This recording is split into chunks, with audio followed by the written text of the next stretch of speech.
Hey you guys, it's Destiny back with another video, and you're watching the Decimania channel on YouTube. Tonight was the first ever live episode of TNA Impact in 8 years. So, a lot of surprises on this show, a couple crossovers and a couple returns or debuts.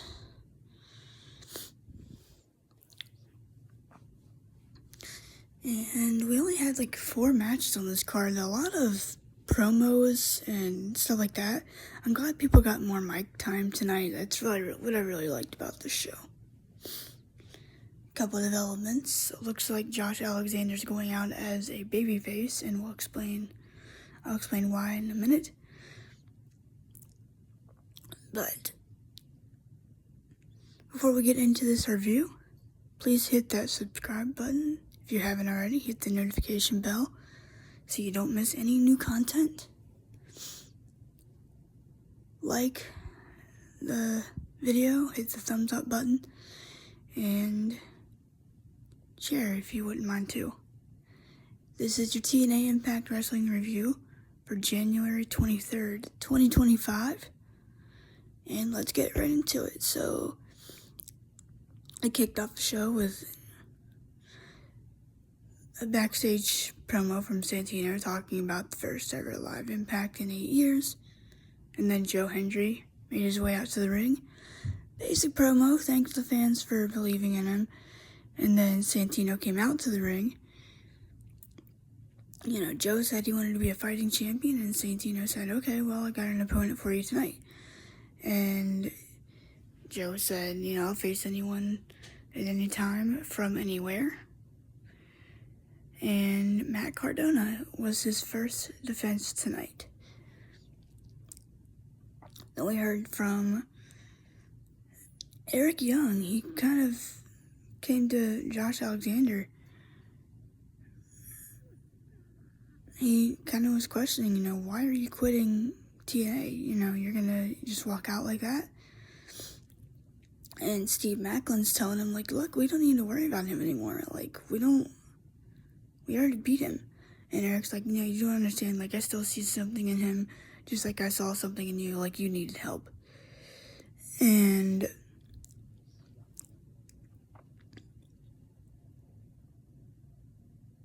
Alexander made his way out to the ring. Oh, first we gotta talk about the Knockouts tag team match. It was Spitfire and Masha Slamovich versus Rosemary and Heather and Ash by Elegance. Didn't really care for this match. I just didn't. The most interesting thing in this match that happened was Cora Jade coming out, which I forgot to mention on Sunday. She came out and confronted Masha Slamovich after her match with Rosemary. I forgot to mention that. I apologize.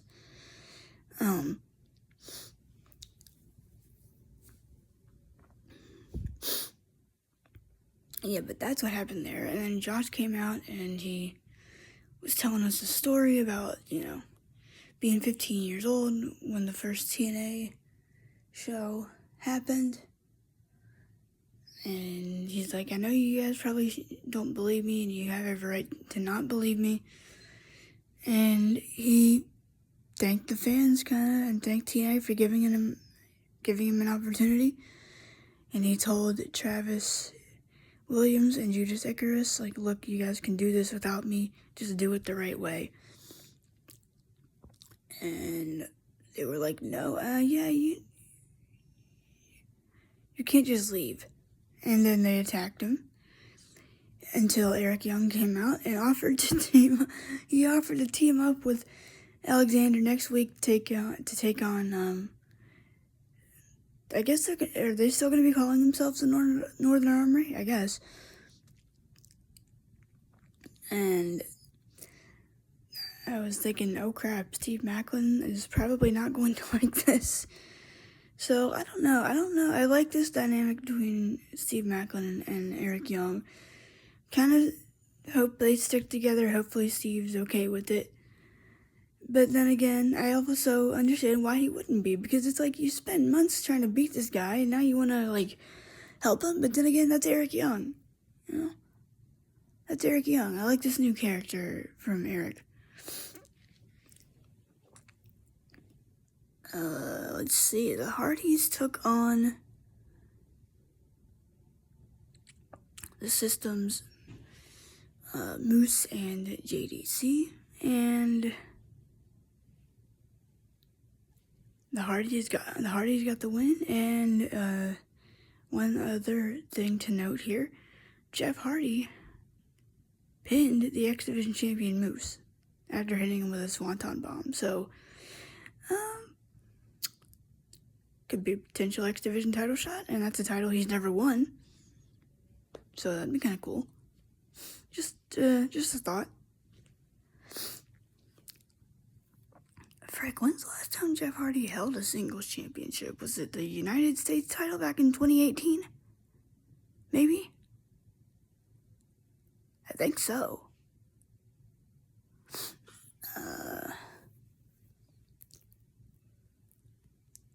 Mike Santana was out to the ring, and he kind of just said, "Yeah, I made Josh Alexander say I quit, and the goals are still the same. I want to be TNA World Champion." He got straight to the point, kind of, and he getting ready to walk out, and Mustafa Ali's music hit, who we haven't seen for a while, and he came out and basically campaigned that he was going to be the next world champion. Yeah, talk to Joe Hendry about that. And then he said that he has officially signed with TNA, so that's good. They need more talent. So he kind of just ignored Alexander, Mike Santana. So I guess that's going to be Mike's next feud.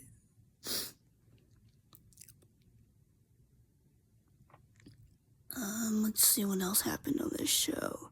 The Rascals, they challenged for the tag team titles, the NXT tag team titles, against Fraxium, that's Axiom and Nathan Fraser.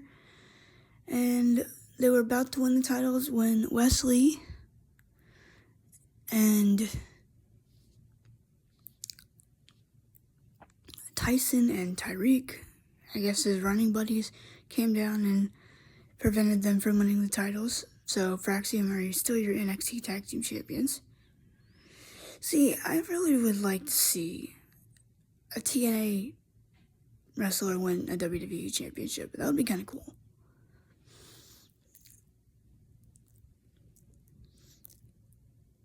Oh, we got the 23 reveal. I thought it was gonna be Baron Corbin, but it's not. He had an interview with Chris Van Vliet, I think either today or yesterday. But it was Vance Warner. Is it Vance or Vance? I don't know what it is. Is it Vance Warner? I think. I've heard that name before somewhere. But he came out with Sam Callahan insisted that,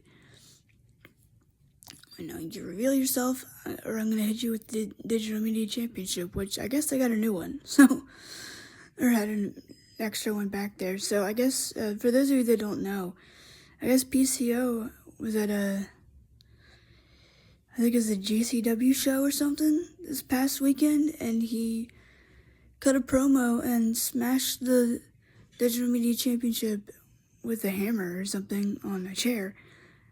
I haven't seen the footage yet, but I think it was a GCW show. It was some kind of indie show. But yeah, that happened. And he took out Sammy Callahan.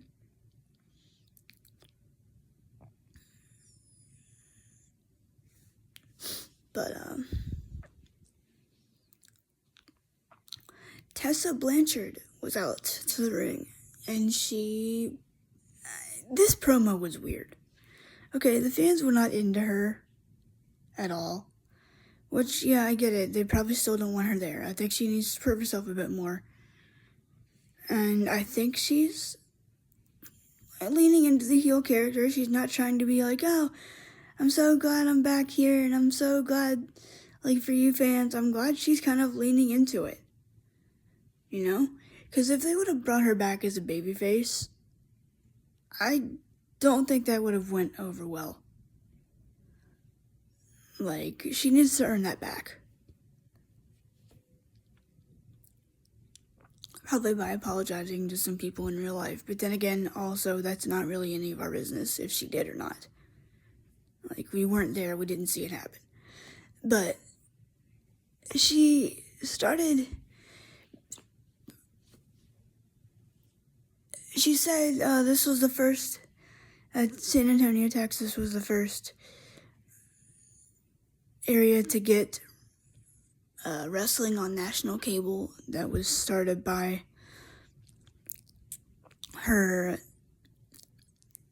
grandfather, Joe Blanchard, and I guess Tully was in the crowd tonight? Maybe? Because she kind of indicated that. Tully Blanchard being her dad. She didn't mention Magnum TA, but I guess, I don't know. How was that growing up? Like, what the frick? I'm kind of curious now. But she started bashing people from Texas. She started bashing their football teams or their basketball teams. I don't know what teams exactly. And then she started bashing, healing against Stone Cold, the Von Erichs, and any of the Funk family. Terry Funk, Dory Funk Jr., and Dory Funk Sr. Frick, Dory Funk just wrestled a match, I think, not too long ago, and he's like in his 80s or something. Wow. It's freaking crazy. I'm sure Terry would have probably done that if, he was able to. Frick. Terry Funk probably would have, I don't know. Like, had Terry Funk not had all the health issues that he did, I think he probably could have went a couple more years. I mean, I'm trying to, I miss Terry, I do. God bless him, but I don't know. Do you really want to keep wrestling until you're an old man? Like, come on, Terry. I know Sting did it. Sting, she's only 65, which I guess for a wrestler is,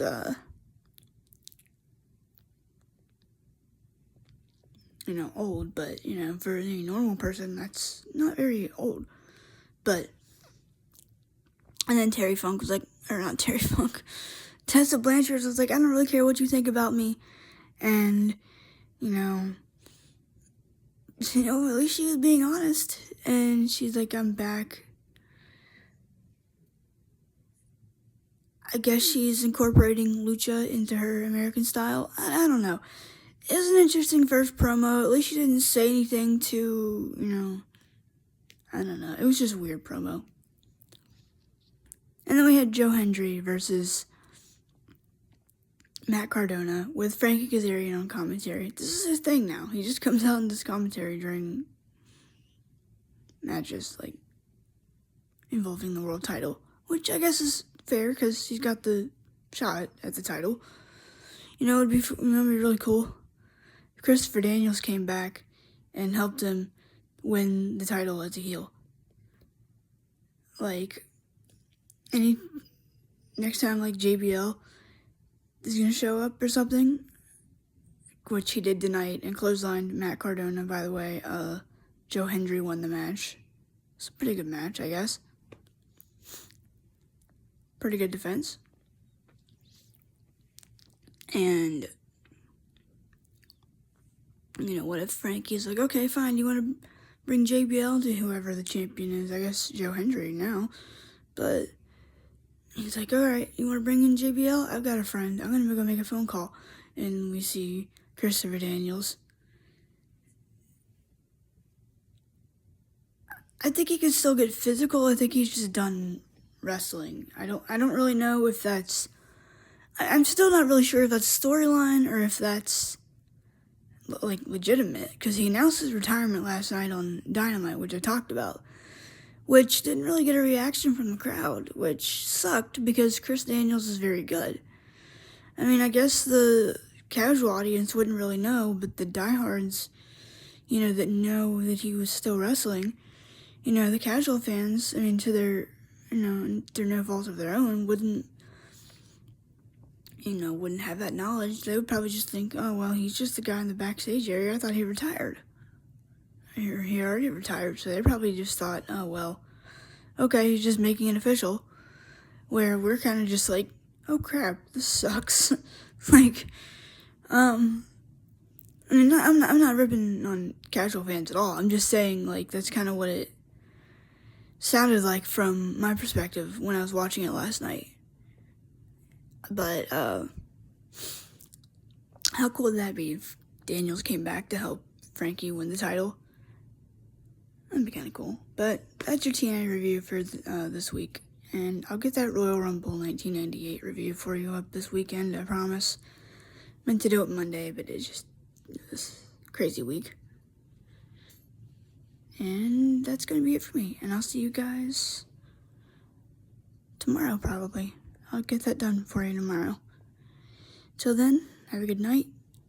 See you guys. Peace.